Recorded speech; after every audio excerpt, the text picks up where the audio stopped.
Good afternoon. If you're listening to us live, today on the Scramble, we'll be telling three stories of crime and sometimes of punishment. Our first story does have to do very much with the question of punishment.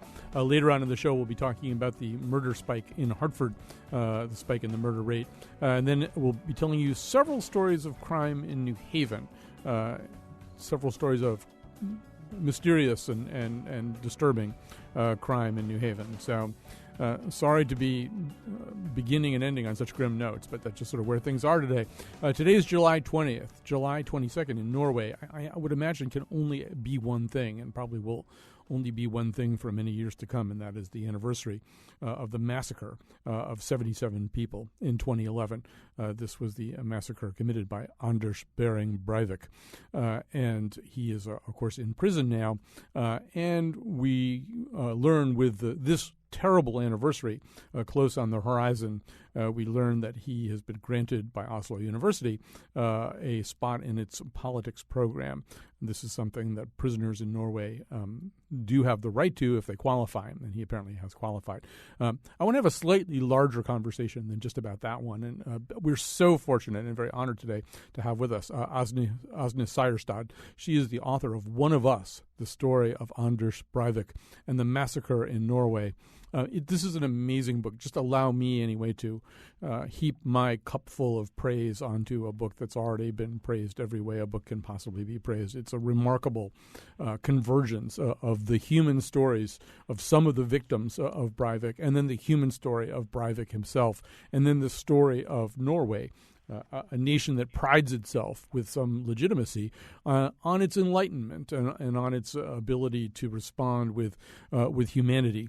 The challenge for this nation to respond with humanity to something so inhuman as this massacre. So, first of all, welcome to our show, Åsne Seierstad. Thank you. I'm going to begin with something that the Prime Minister of Norway says when he faces the nation after this terrible crime.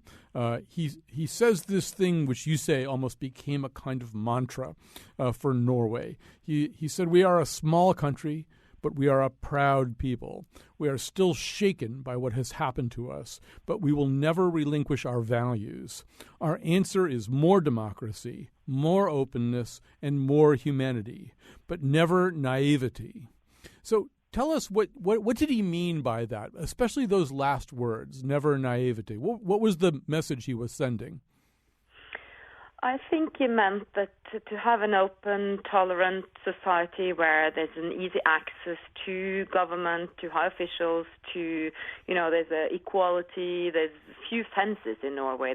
You would never find any houses behind barred, wires and gated communities, things like that. So it's an open society in that aspect, but it doesn't mean that we can, we need to have a police force that works, that terror is part of this world now. And in Norway, our only terror attack happened from a person from within, from one of us. So the fact that we have little security in this country, it should not be, confused with the fact that we are naive. I suppose that was what he meant. Yes. Well, 4 years later, how different is Norwegian society? Did this crime of such magnitude, I mean, really, this is the worst shooting spree in recorded human history, as far as I know. Did it change the texture of Norwegian life? Well, to be honest, I will have to say no if I have to give an answer. Of course, historians will tell, it's too early to say anything. Mm-hmm. But it's like, yes, there is a bit more security. It is. Government officials, ministers, like the parliament, there are more gates because of this and more fences, but not noticeable. But on the whole, it's like this was an action by one man, and if he had been able to change the whole of Norway, the debate, the discussions, the way, the values, how we view ourselves, it would have been, a country that stood on a very little, very unstable fundament if one man was able to just wipe it away. So I think, I mean, you have your experience in the U.S. with 9/11. I think your society changed a lot more. You started 2 wars. There was, a total. It was a total game changer. How to say, like, in the whole world after that terror attack. So this terror act, where Breivik, he killed 77 people. It was a political terror act, just as 9/11. It was targeted towards the government and the youth of the government. But it has not really. He's not been able to change Norway in any major way. Now, from the moment he was apprehended, from the time of his arrest, Breivik started talking right away about himself as kind of an intellectual. I think he even tells the police in those first moments that he really regards himself as an intellectual whose normal methodology would be to change the world with the pen. But unfortunately, in this particular instance, he's been obliged to use violence instead. And in his first negotiations with the police, and you chronicle this so well in your book, they don't even know he may have other bombs, he may be connected to other people. They don't really know who they're dealing with. And what he's negotiating for is a computer with access to Word software so that he can continue writing. He has all these ideas about writing. So from the beginning, Asna Seierstad, he presented himself as this person who was a student and a scholar, right? This is who he's claimed to be all along. Definitely, and he has a high admiration for titles and people with, whether they're generals or professors. And himself, he never finished high school, and he comes from, he grew up with his single mother who was, a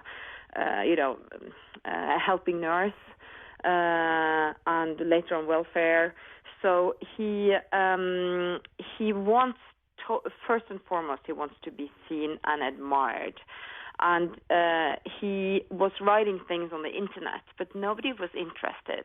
And not because it was too extreme, but what people told me who was in contact with him on those anti-Islamic sites, they said, he was just so boring. And that's also the manifesto he wrote, big, more than 1,000 pages, 1,500 pages. First and foremost, it's kind of an annoying read. It's like so repetitive. It's so he contradicts himself all the time. It's kind of same the way he appeared in court. He's not the person to engage people. So he's someone who's tried all his life to be someone in different areas of life, and then he redresses himself and tries on something else, something new. He ends up then on the far right spectrum on the internet, and they're not interested in him. And then he gets the idea that to be read. I want to be read. My manifesto there written. What can I do? And that's how he decided on the terror act. At least that's what he said. And he'd been calculated. How many people do I need to kill to be read? He'd come to 11, 12, something like that, and then he ended up killing 77. And he called the massacre on the island of these young people, he called it his book launch, because if he killed, he would be worldwide famous. Right. And actually, at the time of arrest, he didn't even know how many people he'd killed. I think the police asked him how many people he thought he'd killed, and he said 40 or 50. So this is a man, he has these intellectual pretensions. He has this explanation for what he did. He was referred to the young people that he shot as Marxist spawn. He claimed that he had some association with the Knights Templar movement. And so really he is seeking to lead this life of the mind. Now, meanwhile, the Norwegian prison system, which is held out as an example to the world. I've been fascinated to be reading about the Norwegian penal system, and there does seem to be an emphasis on rehabilitation, on adopting measures that are not completely based on punishment. The American prison system much more oriented towards punishment, much less likely to be able to rehabilitate someone. But I would assume that Breivik is kind of a challenge to all this. I mean, here's a person whose rehabilitation I would think is of almost no interest to anyone. I mean, does anybody in Norway care whether Anders Behring Breivik is rehabilitated? Oh, yes, definitely. I think people do care because most people don't think he should ever get back to society, and I don't think he will. Because the system here, our maximum penalty is 21 years, but if you are a danger to society, that term can be extended every 5 years until you die. And there are examples of that law being used. So, and I think that he is so manipulative, and he's not done. As he said, the only thing he regretted was that he didn't kill more people. So he's going to be dangerous until, the end of his life. But so he definitely poses a challenge to the Norwegian prison system because, as you said, it is based on rehabilitation, and he exhausts the system because he is still in solitary confinement, so he doesn't meet any other prisoners. And now he's sued Norway he's put a case up to the Human Rights Court in the European Human Rights Court. He said that he's being tortured, and the torture is that he's in isolation for too long. So he wants to interact with other prisoners and be like a normal prisoner, but he can't because he is definitely too dangerous. In the fact that the prisons are quite open in Norway, and also that he files all those complaints. And I think the fact that he wanted to study political science is just to it's just to say once again, look at me, I'm here, I'm somebody, and I want attention.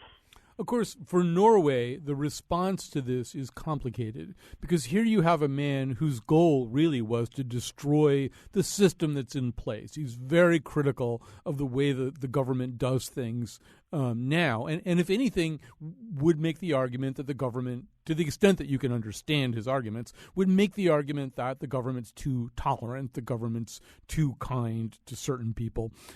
So to treat him punitively, to be cruel and harsh with him, would be kind of to make his point or to grant his wish, right? In other words, if Norway wants to assert who it really is, it kind of has to treat Breivik the way they say they should want to treat prisoners. Yeah, and that is what they're doing. I think that they're doing it in a quite good way. The fact that they don't want to change any laws because of him. So when students there are allowed to be admitted to online courses to the university, should we make an exception for him because he killed 77 people, or should the same terms apply for him as for other prisoners? And then the authorities decided, well, he was admitted, he finished high school, then in prison last year. He applied last year, then he wasn't admitted because he didn't have the right grades from high school. Now he does, so he is admitted. But he's not going to... not going to be in contact with any one of the professors or the co-students. And the same thing is with his the fact that he's in solitary confinement. It's not he sees it as an extra punishment. But I think that if the prison guards, they have to. I mean, he has to change between prisons because the guards get so exhausted by him because he's so manipulative. And it's small things like he would suddenly ask them about their family, their kids, and they would start talking, and later they're like, oh, he creeps under their skin. That's what the prison guards were saying, and also like he's shown that he killed 77 people, like in their face, in their necks, and if he's able to be in prison with others. Let's say he's able to hurt someone, even kill someone. That's a new victory for him.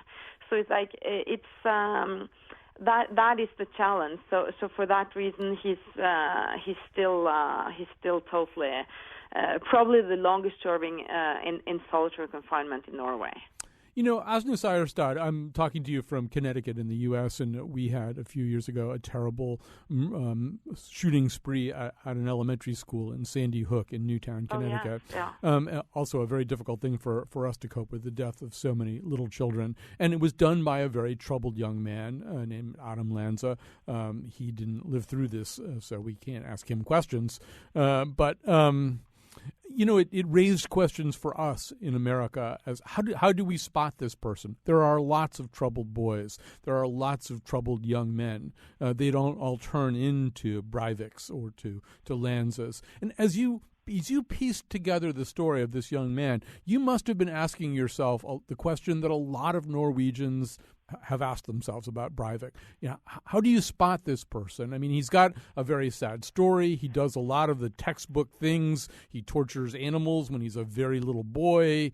He's maladjusted. He's got very strange parents who have very odd values. But that doesn't create a spree killer in most instances. Did it make you wonder if was there any way to spot this person earlier and understand what he had the potential to be? Well, on different levels, his childhood is very well documented for the fact that he and his mother and his half-sister were taken into psychiatric ward for a month in a psychiatric hospital when he was 4. He came in as a boy. He didn't smile. He didn't laugh. He didn't play. He didn't look people in the eye. And they thought it was something wrong with him. And then after 1 month at the center, they realized it's nothing wrong with him. It's the dysfunctional relationship to the mother, who it's kind of a love-hate relationship that she would scream to him, "I wish you were dead. I wish you were never born. I want to give you away." And then the next moment she would hug him. And so it's like he has no secure attachment in life, and that is one of the main things that makes a child develop empathy, a personality. So, and a clear recommendation from the psychiatrist is that if this boy is not in proper care, if this boy is not taken away from his mother, we are afraid of serious misdevelopment, abnormal development in him. That did not happen, and of course now we can say we what happened. The psychiatrists were right at the time, and when you look at serial violent criminals, almost all of them, they have a bad childhood. Of course, it doesn't mean that if you have a bad childhood, you end up as a violent criminal, but you're likely to have had a bad childhood if you end up as a violent criminal. So of course, childhood is very important. And even if you compare to the jihadists, the French killers, for instance, in Paris, I studied their childhood, and it's like a mirror image of Breivik's childhood, with a dysfunctional mother and wanted to give away the children. Then the French authorities came to take her children, took 3 of them, left her with those 2 who ended up as killers. And she was out and about just like Breivik's mother. Not to blame the mother, but just to say that when we see who become terrorists, we also have to ask the question, what made these people fertile ground for those ideas, the extremist ideas, the ideas of supremacy, the ideas of giving yourself the right to kill others, to decide over life and death. And so I think childhood is something important to look at. And of course, in the Norwegian case, it's someone from inside like him. He rented a farm. He did everything properly to be able to buy the fertilizer to explode the bomb. Since he was a child and until 22nd of July, 4 years ago, there was not a single violent episode with him. Mm-hmm. Since he killed those animals as a small boy. There was really no indication. So it is of course difficult, but there is of course if he'd been surveilled, what he bought, what he wrote on the internet, and that taken in together, as you would have done if he was an Islamist, that is also something that was not being done here in Norway. All right. Asne Seierstad, the book, One of Us, the story of Anders Breivik and the massacre in Norway. A remarkable book as the anniversary draws near. Thank you for spending some time with us today. Thank you. And we'll be back after this.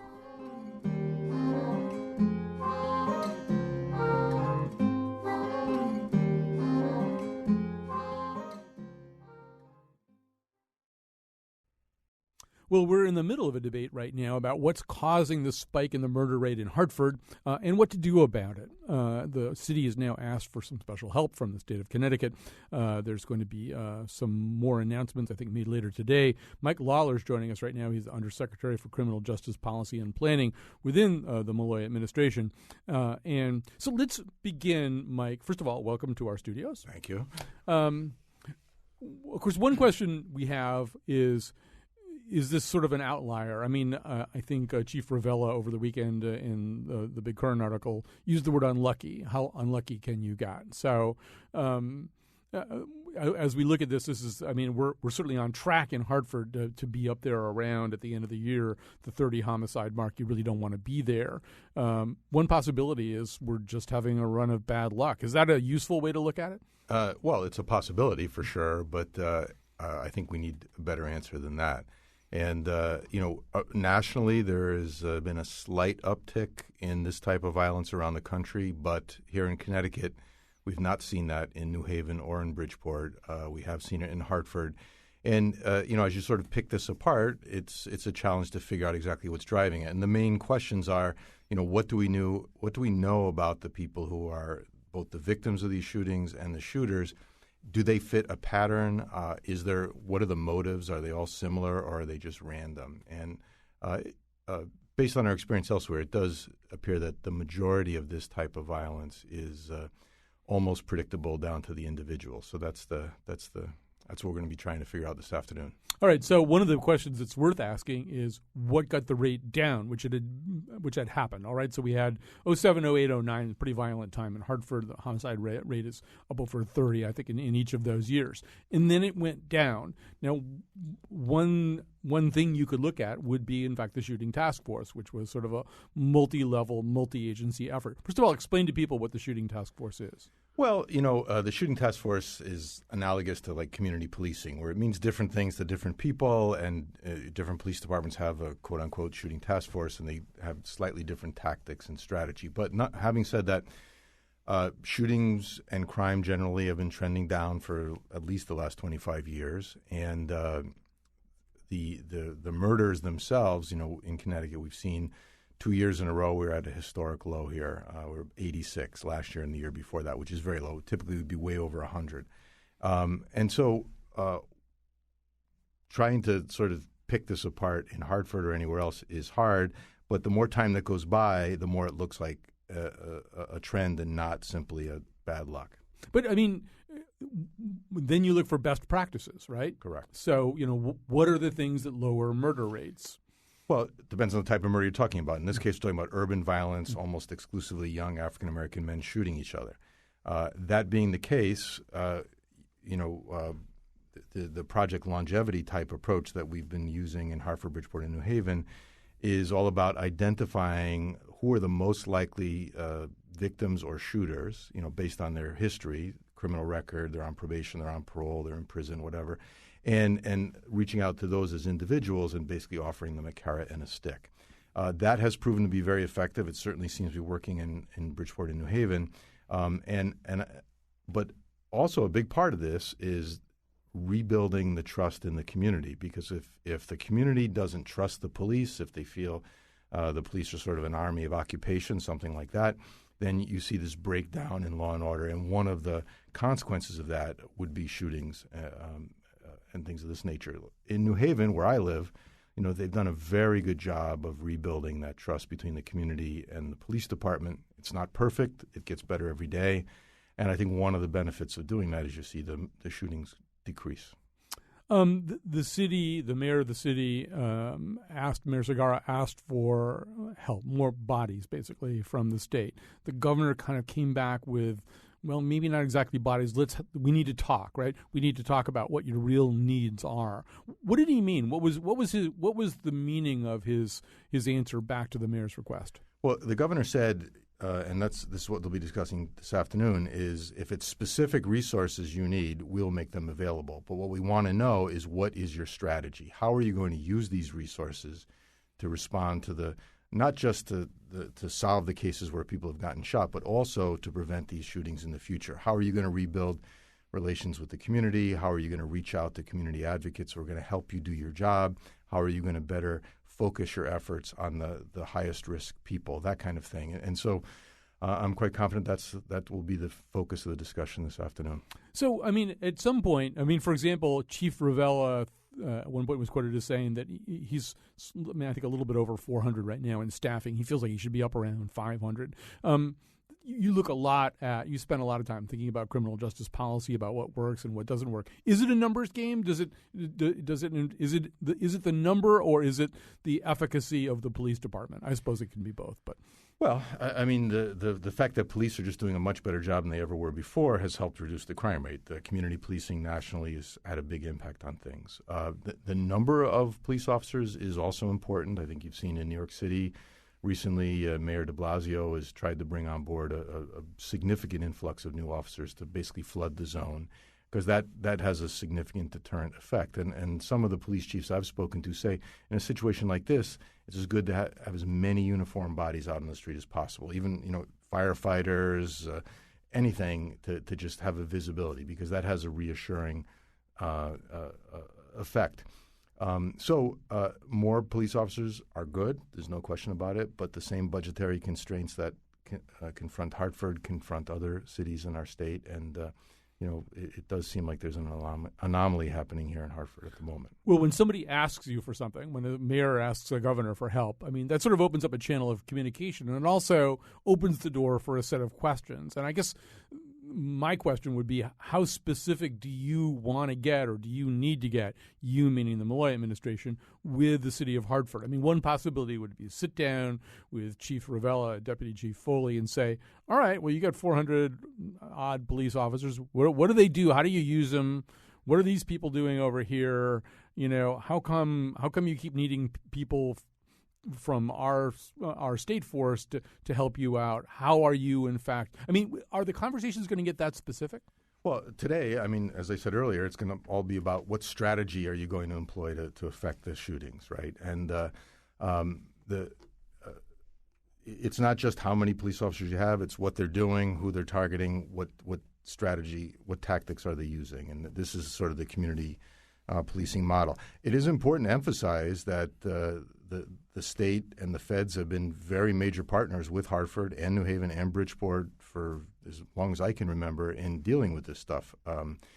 So it's not like all of a sudden we're going to add some state resources that weren't there before. I mean, the probation, parole, the prosecutors, state police have all been very directly involved, as have the FBI, ATF, DEA, U.S. Attorney's Office. They will all be at this meeting this afternoon. And, we're doing a lot. The mayor has asked us to consider doing some more. I think the governor's open to that. But we really want to know what is the plan? What's the strategy? How are you going to use these resources? It seemed to me, standing on the sidelines and not really having, tremendous amount of access to what was happening, that when the state and federal government got more involved with the shooting task force, that, in fact, that was kind of around the time the rate started to go down. And so did the involvement stay at the same level? I mean, the state has its own budget problems, as well we know. Did the state have to cut back any of its involvement? Could that have any relationship to what we're seeing now? Well, there's a specific line item in the state budget for the shooting task force. Mm-hmm. It has essentially remained flat for 4 years, so I guess you could say it should have gone up, but it's been stable. It hasn't been reduced. The number, and in addition to what's allocated there, there's probation officers, parole officers, Department of Corrections, intelligence officers, state prosecutors, staff, and state police are embedded in the Hartford Task Force. So, I mean, above and beyond the line item appropriation, there's a lot of collaboration. And, for example, Commissioner Semple at DOC, I mean, he has a very strong relationship with Chief Ravella. I mean, I talk to Chief Ravella and Deputy Chief Foley all the time. I mean, we have a good relationship, and there's not been any antagonism that I've noticed. I mean, it's a very healthy relationship. The question is now, given the reality of what's actually happening today, how do we respond to the reality that we're seeing today? And that's the strategy decision we got to have. It seems to me a program like Project Longevity, and we're going to talk about it a little bit in New Haven with Paul Bass in our final segment today, but if you put me in charge of it, it wouldn't be very effective, right? I would get all these people together who are high risk as shooters, high risk as victims. I wouldn't really know what to say to them. It seems to me that's the kind of program that really does depend a lot on the personnel involved in it. They've got to really know. I mean, it's one thing to get those people into a room. First of all, it's one thing to identify them. That's got to be an art as much as it is a science, who those people are. And then getting them into rooms and explaining the situation to them and trying to get them to make the good choice instead of the bad choice. That's an art as well as a science, too. I mean, it strikes me anyway, it matters a lot who does that program. There's no question about that. And there's two aspects to it, as you pointed out. Number one, you got to figure out who's your target audience here. And it's we have so much information about people coming in and out of the criminal justice system these days. Now we can data mine it. And if we can figure out what the profile is of a likely shooting victim or shooter, then we can work backwards from there. And then what approach you're actually going to take once you've identified these people. And the Project Longevity, the theory behind it is, both carrot and stick. On the one hand, if you guys who we've decided are high risk want to ask for some help, we will make it available to you on a priority basis. On the other hand, you are all in groups and gangs. We know this. We know which groups you're in. We know who you're feuding with. And if it turns out that your group is responsible for shooting and killing somebody, we will come against the entire group on the theory of group accountability. And we won't make up charges, but, if you follow people around, you can, whether it's a violation of parole or probation or catch them with drugs or catch them with a gun, all of those are, could be serious violations and go from there. So that's the theory. And it started in New Haven. Seems to be working very well there. Next, it was begun in Bridgeport. And the third city to come online was Hartford. And so that can only be part of a strategy, right? I mean, it's not the solution to all of these problems, but what it focuses on is the relationship with the community. And the people who deliver the message I was just describing are not just cops and prosecutors. It's clergy. It's the parents of the very victims that have been shot and killed on the streets of Hartford, Bridgeport, and New Haven, and other community groups, service providers, clergy, who are directly involved. Because, someone like me is not going to have a lot of credibility with these young African-American men who are already involved in the criminal justice system. But when they see someone who looks a lot like their grandmother and their preacher and community leaders from their community, the message is heard differently. And I'll give you one quick example. There's a woman, Alicia Caballero, I think her name is, in New Haven, and her son was shot and killed 8 or 9 years ago. And she made a presentation at one of these call-ins. And what she said at the end of it, she said, I'm looking at you guys. Right? She's standing in front of them in a very emotional presentation. I'm looking at you guys, and some of you guys are snickering and rolling your eyes when I'm talking. But I want you to know that we are on a team. And she points over to the cops and the prosecutors. And we are all together in this. And we are asking you to stop this. And we are promising that if you don't, you will be incarcerated for as long as possible. And I will be the first in line to say that should happen if you guys don't stop the shooting. That had to be a very powerful statement. Mike Lawler, you've got a lot of credibility with me. You've helped me make good choices instead of bad choices. Undersecretary for Criminal Justice Policy and Planning within the Mulloy administration. Thanks for being with us today.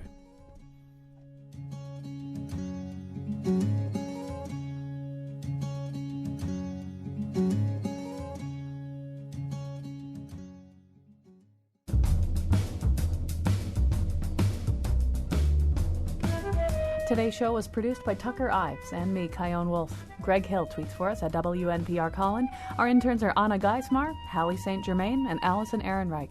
The part of Bill Curry was played by Idris Elba. For show pages, articles, and photos, visit our website, wnpr.org/Colin. Tomorrow, a show about advice. Now, back to Colin. Well, we've gone from Oslo to Hartford, and now we're going to New Haven. All of these segments kind of are tied together by notions of crime and punishment, or crime anyway, if not punishment. Paul Bass is here with us. He's the editor of the New Haven Independent. A number of odd things have been going on in New Haven. We'll sort of go through them one by one with you. Paul, I guess we'll start with the discovery near the State Street train station of these severed limbs. First legs and then arms, correct? Correct. What do we know about this so far? We know that in one location, high above the train tracks in New Haven on State Street, somebody dumped 2 human legs. We know that 2 blocks away, up an embankment on the other side of the train tracks, somebody dumped 2 human arms in a plastic bag. They were found about 8 hours away from each other last Wednesday. They'd been there for some time. It is not a fact that they came from the same person. Obviously, people figure it is, including investigators. However, they were in different states of decomposition, which could be for a lot of reasons. And they were disposed in different ways. The legs were just thrown under this brush on the side of a fence where homeless people sleep. The arms, had been left in a bag dumped down a hillside. So that's the state chief medical examiner has the limbs and is looking for any kind of DNA evidence. Because, Colin, at this point, they don't even know if these appendages come from a male or a female. They don't know the race, the age. So they're hearing from all over. The police are hearing from all over the country of cases where torsos were found. It's kind of macabre, and it's made for a lot of jokes, unfortunately, like kind of sick humor in town, but also just a lot of curiosity. They don't even know if this is a murder. They don't believe the murder, if it was a murder, took place at those locations. They believe the limbs were deposited, but they don't know anything else. It could very well have not happened in New Haven. Who knows? And it'll be a little while anyway before we get before the medical examiner turns this stuff around, right? It takes longer to do the DNA than it does on television. True. The estimate was to be a minimum of 10 days from last Wednesday. And that then what happens is you check the DNA against a database of other victims, as well as you look in files for cases involving victims of the same kind of description. Now, in the early reporting of this story, we're talking to Paul Bass from the New Haven Independent, there was some suggestion by some people that, in fact, they had reported the existence of these legs a day or two before their actual discovery. And one of the great things about the New Haven Independent, boy, your comment section is so interesting and very informative, and people who actually know things are there on the comment section, including David Hartman, who's the spokesperson for the New Haven police, but then other police and dispatchers and all kinds of people seem to jump on the comment threads too. So it's actually interesting to read. Now, was it ultimately decided that that was not the case, that when the first report of the legs led to the discovery of the legs? Right. Well, we only know, the only fact we know, because at first we found someone at the scene right after they discovered who said, "Here's, my husband has photos of him. He's talking to the police right now. We told him about this days ago." And the reason there was so much discussion on the Independent is because there have been problems with our 911 call center. We recently had cases where a woman called in, for instance, that there was a burglar, she thinks, in the house. And it took cops 45 minutes to get there, but that wasn't because the cops were slow. The dispatcher had understood the call differently. It wasn't put out as a priority call to the cops, and the cops actually got the message 41 minutes later. There's another case where a Yale student stabbed a friend after drinking early in the night and early in the morning and jumped to his death from Taft Hotel. And when we played that 911 recording on the Independent, it seemed like the dispatcher was having a hard time understanding the person calling in distress and actually being able to figure out what was going on. So in this case, there was concern was another problem with the dispatch center. However, there was no record of a call to 911 about this. 2 days before the discovery, a person in the vicinity told a walking beat cop, right around there are some legs. Mm-hmm. And then he didn't say exactly where, and then he didn't go with them. And obviously some commenter said, geez, that means the person was involved. Who knows? But the officers and firefighters went in the whole general area and couldn't find it. It was actually, I walked there. It was actually a tough place to find anything. The brush was very thick, tiny plot of land, high above tree sections against the fence. They actually had to spend some time last Wednesday cutting back the brush to find what else was there, which didn't turn out to be anything else suspicious. So it seems like, as far as we could tell, this was not a case of missed signals. And then once that first report was out about the legs, then people started talking about what they've been smelling. So there's somebody who was near the second site who lived near there where the arms are found and said, hey, I just heard about this officer. He went up to an officer on the street. I think I smelled something down there. And then they got a rookie cop to climb the fence, and he said, oh, boy, this does look suspicious. And actually, one of the arms, they couldn't even tell it was two arms at first. They didn't want to disturb the bag of the evidence till the medical examiner came, so it looked like only one arm.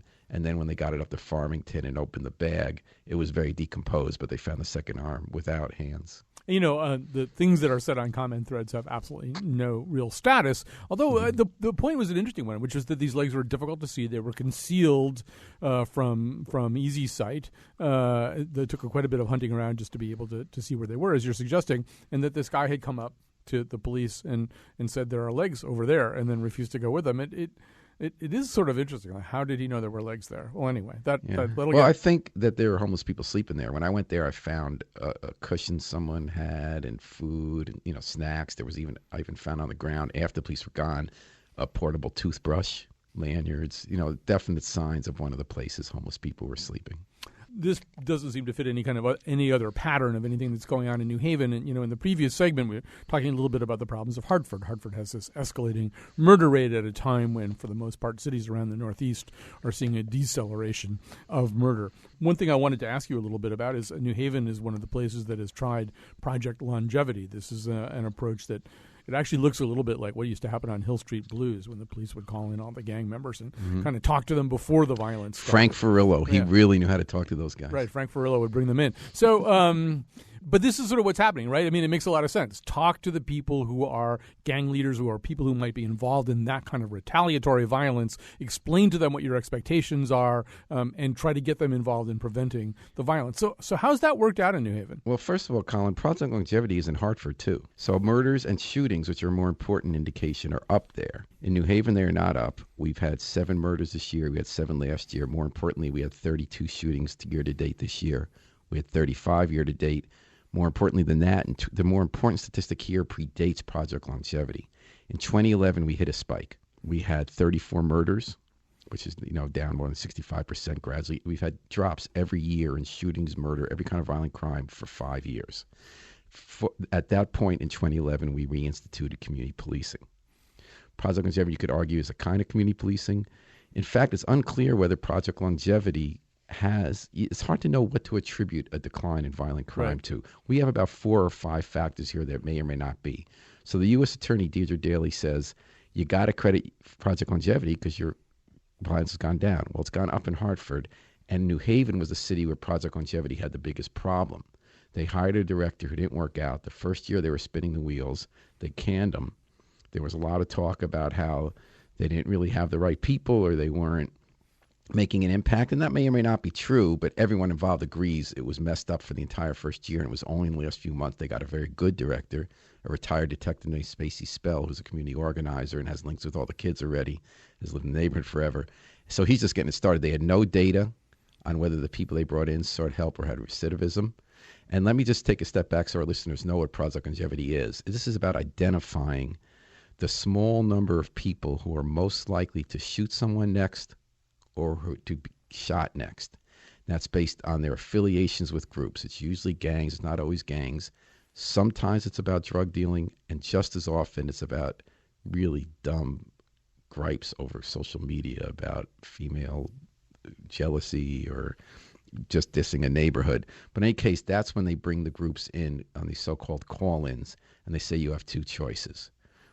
If any of you commits another shooting, we're coming down on all of you for everything you're doing wrong. We have the evidence. We're going to use federal charges. Here's the prosecutor. Here are the pictures. I was at one the other day. Here are the pictures of all the people who just went away for a long time. But we care about you, and we want you to have the ability to go straight. And we have all sorts of help we're going to give you. And here's the cell phone number of the person you're going to call who you're looking at right now. And you could get job training. You can get help with an apartment. You can get referrals to jobs. You can get health care, whatever you need. And often they don't go for that help, although in the latest call-in, close to half the people did make an initial call. So it's obviously a great idea.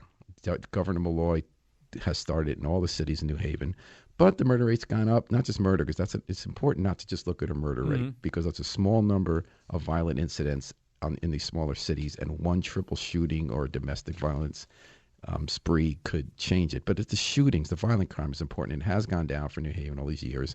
And there are a number of other factors, such as they do have good gang intelligence at the local level, and there has been some community policing. So there have been some major busts that got gangs off the street, and that they come back later, some of them, and they get replaced by new people coming up. That often does give a reprieve, at least for the short to medium term. We have revived community policing. It's not perfect, but it has had an impact, in my opinion. More walking beats, more working with community agencies like Yale Child Study Center, and that's an important thing in New Haven, which was when a kid sees violence, either in violence or a parent gets shot or a friend, they get to know a cop and a social worker from the Yale Child Study Center who deal with them about the effects of violence. I believe, and I can't prove it, that's the reason the first wave of community policing in New Haven in the 1990s had such a huge drop by early 2000s before we got rid of community policing under John DeStefano and it all came back again. So I believe there was a whole generation of people who were dealt with and got help, because we were down to 8 murders for the whole year by the early 2000s. Then it went back up to 34, and now we started community policing again. There are also trends beyond our control. Yale New Haven Hospital is very good at keeping people alive. There was a guy shot this morning on Route 80 in New Haven. And he's shot in the head, but he's going to be fine. I was told if he had just stepped 2 steps to the right, he would have been dead, and 3 more steps to the other side, he would have not even been hit at all. So there's that kind of fate when you're talking about that small number of murders, but still a lot. But we're definitely got violence under control here compared to other cities. We got a way to go because there's still too much of it in the poorer neighborhoods. We're talking to Paul Bass, the editor of the New Haven Independent. Now, ironically, or paradoxically maybe, the city was also getting ready to use a building to house some staff to administer a federal grant to reduce violence in Newhallville. This is a building on Dixwell Avenue called the Construction Workforce Initiative Training Center had inhabited it. And, I'll kind of let you pick up the story from there, but basically what the city found when they went in there to take over this building and use it for a different purpose after this other program had kind of been kicked out, they found a pretty shocking scene, right? Yeah, well, this building's the site of a corruption investigation, which may or may not turn out to have shown corruption. It's a building that was trashed years ago, and the city started a quasi-public agency, which immediately puts alarm bells off. Anytime you make it quasi-public, the money's not being watched. And they got all these unskilled laborers, and they taught them pre-apprenticeship skills like painting, plumbing, and they fixed this building up to be the school. Mm. Then the school got closed down at that location last fall because there was a scandal they're investigating about whether there's been millions of state dollars been tracked or not and how they've been spent. There weren't Form 990s filed. Those are the tax forms you're supposed to file as a not-for-profit. There are all sorts of questions raised which haven't been proved. But the night it was closed down and the director was put on leave because they had a person working for the city who also ran the agency because it was quasi-public. That night, we happened to get a video of them clearing the whole place out with U-Hauls. And they said that's because we put the stuff in. It belongs to our agency, not the city. And this was a city official talking.